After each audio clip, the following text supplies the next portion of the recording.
Hola profes, ¿cómo están? Bienvenidos a su podcast para maestros. Este podcast está dirigido para profesores y profesoras en Latinoamérica e hispanohablantes.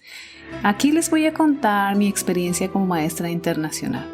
He trabajado en los Estados Unidos como maestra, también en China actualmente, y quiero contarles cómo ha sido esa experiencia, cuál es el papeleo, cómo lo logré, etc. Espero les sea de mucha ayuda. Empecemos.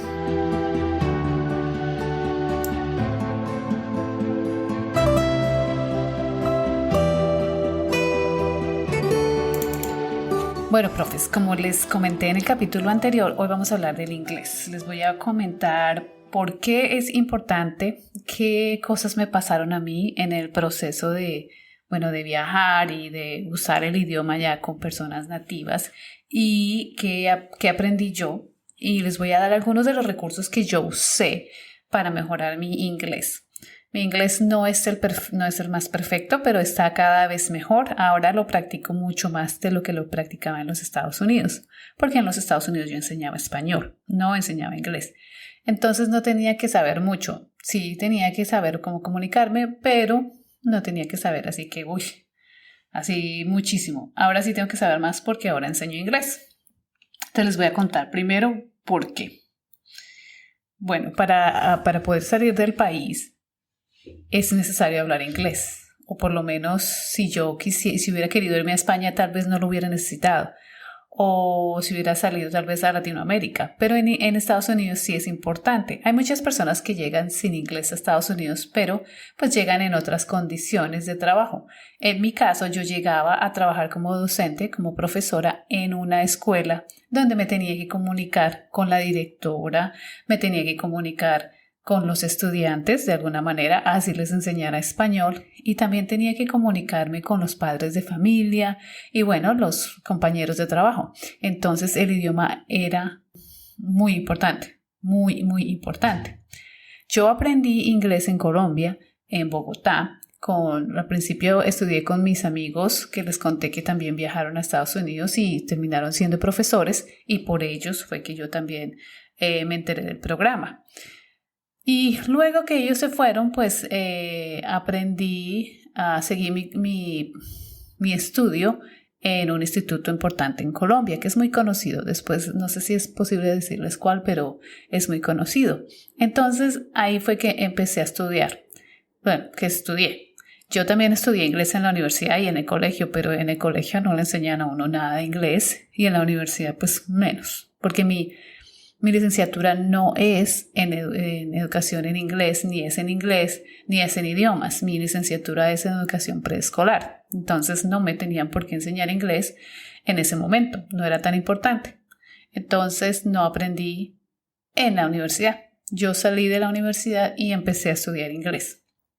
Casi que inmediatamente. Y ya aprendiendo inglés, pues pude obtener mejores, entre comillas, algunos mejores trabajos, otros no tan buenos, pero pues tenía la oportunidad de practicarlo de alguna manera. Yo más o menos me tomé 4 años aprendiendo inglés, más o menos, así como eso es lo que creo que más o menos me tomó aprender inglés para poderlo hablar. El inglés se mide con el marco común europeo. Tiene 3 letras, A, B y C. A tiene 2 niveles, B tiene 2 niveles, C tiene 2 niveles, siendo C2 el más alto de todos los niveles. Entonces, para poder trabajar en los Estados Unidos con un B2 o un C1 sería suficiente. Es un nivel donde tú ya te puedes comunicar con una persona nativa. Sin embargo, no es lo mismo aprender el inglés en tu país que aprenderlo en una escuela bilingüe o con personas nativas del inglés. Es diferente. Y es diferente porque ellos pronuncian diferente, porque ellos depende de la zona donde vivan, tienen sus acentos muy característicos y en algunos casos se comen letras también. Y eso fue lo que me pasó a mí. Cuando yo estaba en el aeropuerto de Atlanta, me había perdido el vuelo y la persona de la de la aerolínea me estaba diciendo que el siguiente vuelo era a las 8 de la noche. Yo no entendía nada, absolutamente nada. Esa persona me estaba hablando en inglés y yo no le entendía nada. Y no le entendía primero porque hablaba muy rápido y segundo porque tenía un acento bastante característico de la zona. Entonces, claro, yo no sabía, yo no estaba acostumbrada a escuchar ese acento. Entonces sí que me costó trabajo. Llegando a la escuela y llegando a la zona donde yo iba a la zona del sur de los Estados Unidos. Esa zona del sur tiene una característica especial en cuanto a cómo pronuncian el idioma. Ellos hablan como cantando el idioma de alguna manera, sí se dice, se podría describir así, y también se comen letras y también reemplazan algunos, ¿cómo se dicen? Algunos pronombres. Entonces, en lugar de decir you all, dicen yo, y así, cosas así. Entonces, cuando uno llega y se enfrenta a eso, es difícil, es muy difícil. Yo, por ejemplo, a la persona con la que yo vivía, la persona que me rentó la habitación cuando llegué, ella me hablaba y yo no la entendía, pero nada. Yo la miraba y yo solo movía mi cabeza de arriba para abajo y arriba para abajo y ella me miraba y me decía, no me entendió, ¿cierto? Y yo, no entendí. Entonces ella trataba de hablar más despacio, pero sin embargo, pues para mí era muy difícil. Aparte del choque cultural en el que yo ya estaba, pues tenía que acostumbrarme al idioma.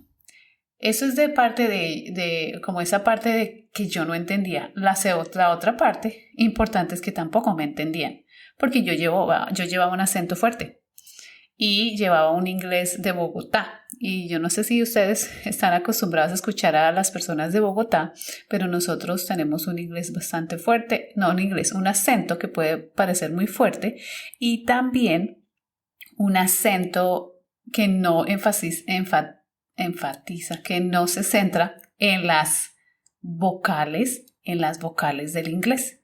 Entonces pronunciamos el inglés como lo entendemos en español y eso es un gran error.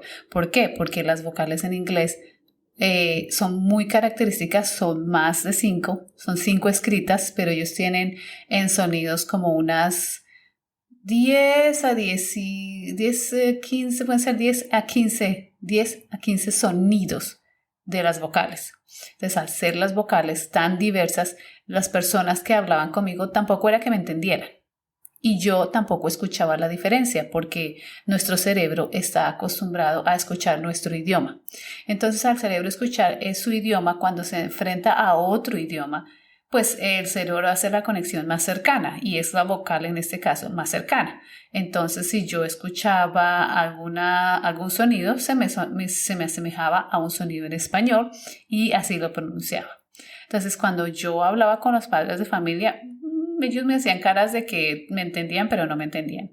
Y cuando hablaba con los niños en inglés, pues menos. Ellos sí que menos me entendían. Y había muchos niños que se frustraban porque es que obviamente no hablaban español y yo les estaba hablando en un inglés que ellos no entendían. Entonces, claro, la frustración de los pobres niños era fuerte, ¿eh? Les tocó duro. En una ocasión estábamos hablando con unas maestras de que los niños estaban como en un nivel bajo en lectoescritura o algo así. Y yo estaba diciendo law. Law en inglés quiere decir leyes y yo quería decir bajos, en nivel bajo. Entonces ellas como que me miraban y como que en el contexto no entendían y me miraban. Entonces como que trataban de darle sentido a lo que yo decía y me seguían mirando y yo seguía tratando de explicar lo que quería decir y ellas me dicen, ok, quieres decir low. Entonces, si ven la diferencia, para mí en ese momento yo no entendía la diferencia. De hecho, viví con una amiga venezolana que quiero mucho y ella me decía, pero ¿cómo no escuchas la diferencia entre la S y la H y la C y la H si son súper diferentes? Y yo la miraba, yo no la escucho, no la escucho la diferencia. Eso solo se da con la experiencia y con el tiempo de escuchar y escuchar y escuchar y escuchar y escuchar el idioma inglés.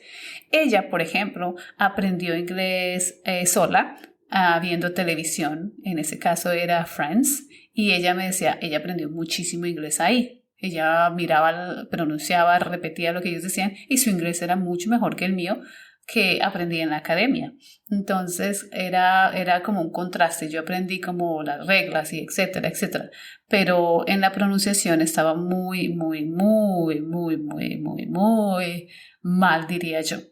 Sin embargo, yo no me vine a dar cuenta de esto sino hasta que salí de los Estados Unidos, cuando me tocó enseñar inglés y empecé a escucharme, porque tenía que hacer grabaciones, a escuchar mi propio inglés y a darme cuenta que no sonaba como debería sonar. Entonces, si están aprendiendo inglés, les recomiendo muchísimo que se centren en la pronunciación, para que les entiendan, porque de verdad que no le entienden a uno y se presta para malos entendidos, para muchos malos entendidos.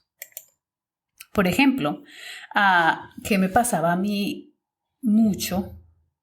Y es que yo quedaba como brusca, las personas me percibían como una persona brusca porque yo no tenía el suficiente vocabulario para expresarme, para suavizar lo que quería decir.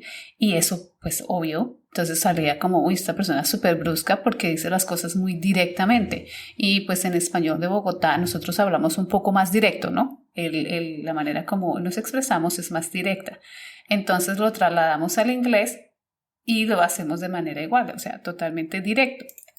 Al hacerlo tan directo, pues se vuelve fuerte, se vuelve grosero en el idioma inglés. Y bueno, muchas personas me percibían como, uy, o sea, qué grosera, o como fue capaz de decir ciertas cosas, porque no tenía suficiente vocabulario y no entendía tampoco el contexto y tampoco entendía un poco la cultura, ¿no? Que eso también es importante y viene con el idioma. Cuando uno habla el idioma, empieza a entender un poco la cultura del área donde reside. Entonces esa era una de las cosas que me pasaban, que no me entendían, que pasaba yo como brusca, como una persona brusca o ruda, por decir cómo me expresaba, pero pues yo no me daba cuenta. Y pues allá pues no te decían así como directamente, no te lo dicen, entonces tú no te das cuenta, tú simplemente hablas y hablas y hablas y pues las personas te miran y a veces cuando te entienden pues te entienden y cuando no pues no te entienden, pero no es que te dicen así directo, oye, está siendo brusca o esto es muy rudo o esto es muy grosero para decirlo.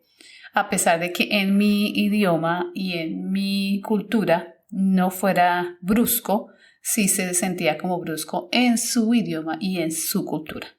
Entonces, si tienen pensado viajar o vivir en otro país, sí es importante que averigüen un poco de esas reglas y normas y expresiones que se dicen en esa parte del país para que no pasen como muy bruscos o como muy rudos con las personas. También con los niños. A mí me imagino que muchos niños me mirarían como, ¿por qué dice eso? ¿No? Como que eso es brusco. Con el tiempo y con la experiencia y con, pues, escuchando el idioma todos los días, pues iba mejorando poco a poco. Pero no al punto de ser así excelente. Yo todavía tengo muchos errores cuando pronuncio inglés que se me olvidan. Que viene, por ejemplo, si en algún momento estoy hablando más español que inglés, mi acento cambia inmediatamente. Otra cosa que pasa es que se me olvidan las palabras. Y eso le pasa a muchas personas que aprenden inglés o que aprenden otro idioma. El cerebro tiende a hacer conexiones y entonces uno tiende a olvidar palabras en su idioma nativo. Entonces a veces las personas, cuando uno vuelve a la inversa, cuando uno vuelve a su país y empieza a hablar como con Spanglish, en ese caso con inglés, mezcla de inglés y mezcla de español, las personas lo miran a uno como tan creído, mire cómo se cree, mire como, uy, no, o sea, se creyó lo más porque estuvo viviendo en los Estados Unidos y realmente no es así, es porque realmente a uno se le olvidan las palabras en su idioma nativo, se olvidan. Había ocasiones en que yo venía a visitar a mi familia y les hablaba en inglés y ellos me miraban y yo estoy hablando en inglés, ¿cierto? O había ocasiones donde no me acordaba de palabras tan simples como mesa o silla o cosas que uno usa rutinariamente, a mí se me olvidaban. Total, se me olvidaban, no me acordaba cómo se decía. Entonces estaba yo, ¿cómo es que se dice tal cosa? ¿Cómo es que se dice la otra? y tenía que explicar si la persona con la que yo estaba hablando no hablaba inglés, tenía que explicar la palabra, ¿no? Quiero decir donde uno se sienta. Entonces me dicen, una silla, ajá, una silla, eso, porque se me olvida o se nos olvida. Eso le pasa a todas las personas que hablan otro idioma, es muy normal. Así que si ven a una persona que tiene esa característica, que se le olvidaron las palabras en su idioma nativo, no crean que están siendo groseros, están creyendo más, es que realmente uno no se acuerda, es totalmente normal en el proceso y el cerebro hace eso. Por ejemplo, ahora yo estoy tratando de aprender chino, que es bien difícil, y cuando estoy tratando de aprender chino, el español es el que viene a mi mente. Entonces es una confusión de idiomas porque yo estoy aprendiendo chino en inglés, es decir, me están dando la instrucción en inglés, pero el español es el que se viene a mi mente y yo devuelvo la conversación en español a la persona que me habla en inglés. Y eso es una mezcolanza ahí rara y después abro los ojos y digo, un momento, tengo que hablarle a esta persona en inglés, no, o en chino, pero pues no es suficiente el chino para hablarle, entonces tiene que ser en inglés, no en español, porque no me va a entender, porque no habla español. Ahora ustedes se preguntarán, ¿por qué inglés? Bueno, inglés en la primera parte, pues cuando fui a Estados Unidos, pues que es el idioma del país. Ellos hablan inglés en la mayoría de los lugares. Sí hay zonas que ya están donde hay mucho español, donde hay mucho latino y se habla mucho más español que en otras zonas, pero donde yo estaba no. Donde yo estaba habíamos pocos latinos y el idioma predominante era inglés. Segundo, porque cuando uno sale de su país, digamos, hagamos un ejemplo, yo salgo de mi país y voy a viajar a Europa o voy a viajar a Asia, y no hablo ninguno de los idiomas de esos países, el idioma que predomina es el inglés. Si yo me reúno con un grupo de personas y todas son de diferentes nacionalidades y todas hablan diferentes idiomas, el idioma que vamos a escoger todos va a ser en inglés para podernos comunicar. Entonces sí que es importante aprender a hablar inglés. Es muy importante. ¿Qué otra cosa pasa? Bueno, esperen, estoy mirando mis notas. Bueno, otras cosas que pasan es que en el inglés, como en todos los idiomas, hay acentos. Ya les había comentado, digamos en el norte de Estados Unidos hablan de una manera, en el sur hablan de otra manera, en el este o en el oeste hablan de diferentes maneras. Y uno como no nativo, pues empieza a aprender a diferenciar eso. Por ejemplo, otra cosa que pasa es que en Inglaterra, las personas de Londres hablan diferente a las personas de Wales o de Escocia. Hablan totalmente diferente porque pues tienen sus acentos. Y déjenme decirles que es muy difícil. A veces uno los escucha y no entiende qué dicen a pesar de ser nativos del idioma porque también tienen su acento bastante fuerte y característico. Entonces, ¿qué consejos les puedo dar yo? Bueno, cuando empiecen a aprender inglés o si ya están aprendiendo inglés, hagan mucho énfasis en la pronunciación. Pero antes de hacer ese énfasis en la pronunciación, tienen que decidir qué acento van a hablar. Por ejemplo, si yo quiero hablar acento británico, como en Inglaterra, tengo que escoger ese acento y en ese acento me voy a quedar para aprender cómo se pronuncian las vocales y los sonidos en ese acento o en el inglés de Inglaterra. Si quiero escoger el de Estados Unidos, entonces tengo el Estados Unidos estándar, ¿no? Hay uno estándar que es el que la mayoría de personas escogemos y es el que me voy a centrar a aprender cómo se pronuncian los sonidos y las vocales y bueno, todo en ese acento americano, que le dicen americano porque es Estados Unidos de América.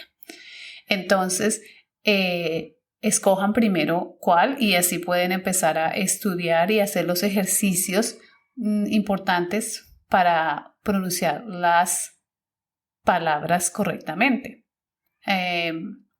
¿Qué pasa? Es que hay que educar el aparato fonológico, hay que educarlo para poder hablar otro idioma. Entonces, hay que educar como la garganta, la mandíbula, la lengua, inclusive la manera como articulas se tiene que educar. Y son ejercicios que se tienen que hacer para poder manejar más o menos una pronunciación que el interlocutor, que la persona que te está escuchando entienda. Entonces, si van a escoger el acento de Estados Unidos, entonces buscan en YouTube hay muchos youtubers que enseñan cómo pronunciar y enseñan dónde poner o cómo abrir o cuánto abrir la boca o cuánto cerrarla o dónde poner la lengua, si es en el paladar o debajo del paladar. Bueno, creo que es así, que ayuda mucho a pronunciar los sonidos, porque los sonidos son diferentes y como no están en el idioma español, nuestro aparato fonológico no está listo para decirlos y nuestra manera de escucharlos tampoco. Entonces, cuando uno empieza a hacer esos ejercicios, empieza a entender, ya sé cómo se escucha porque ya lo puedo pronunciar, pero eso toma tiempo. Toma un poco de tiempo. Algunos de los recursos que yo usé, por ejemplo, que son gratuitos, es Junglish, es como un YouTube para pronunciar en inglés. Junglish, ustedes van a YouTube y lo que hacen es escribir Junglish. Se escribe Y-O-U English, ¿sí? Sí, es en inglés, Junglish. Y te salen muchos videos y uno lo que hace es poner una palabra. Por ejemplo, quiero saber cómo se pronuncia carro. Entonces pongo carro, pongo car en inglés, ¿no? Y van a salir muchos videos de muchas personas nativas pronunciando la palabra. Entonces uno lo que hace es repetir y repetir y repetir hasta que más o menos le sale parecida. Otro recurso, hay una youtuber que se llama Rachel English y ella enseña todo lo del aparato fonológico, cómo pronunciar el inglés. Pero obviamente sus videos están todos en inglés y al estar todos en inglés, tú ya tienes que saber el idioma para acceder a esos videos. Si no habla uno el idioma, no puede entender lo que ella está diciendo. Entonces tiene videos cortos y videos largos. Tiene unos videos cortos poniendo ejemplos de películas, de actores, actrices, donde algunos se comen las palabras o algunos unen los sonidos para que suene más bonito, etc. Entonces ella explica mucho eso y es muy interesante. Otra cosa que se puede usar es el alfabeto fonológico. Creo que se dice IPA. Y ese alfabeto fonológico ayuda mucho para cuando uno está leyendo. Porque el inglés, a pesar de que tiene muchos sonidos fonéticos, tiene también muchas excepciones. Entonces, al tener muchas excepciones, uno se confunde y no sabe cómo leer las palabras. Hay personas que leen muy bien o que entienden cuando leen, pero al pronunciarlo pronuncian mal porque, pues, el inglés tiene muchas excepciones. Entonces, como tiene tantas excepciones, toca buscar el diccionario fonético y en el diccionario fonético uno empieza a leer cómo se pronuncia. Aunque el diccionario fonético no es 100% garantizado, no es 100%, ¿cómo se dice? No es 100%, se me olvidó la palabra. No es 100%, no está... Ya se me olvidó la palabra. Bueno, como el diccionario no es completamente asertivo, diría yo. Tal vez no es la palabra, pero no es 100% seguro que se pronuncia así, si es cercano a la pronunciación del nativo. Y hay muchos diccionarios en línea en este momento. Por ejemplo, Oxford tiene diccionarios en línea. Uno entra al diccionario pronunciación, yo pongo pronunciación, diccionario y me sale el diccionario y tiene las dos pronunciaciones, como se dice en el inglés de Inglaterra y en el inglés de Estados Unidos.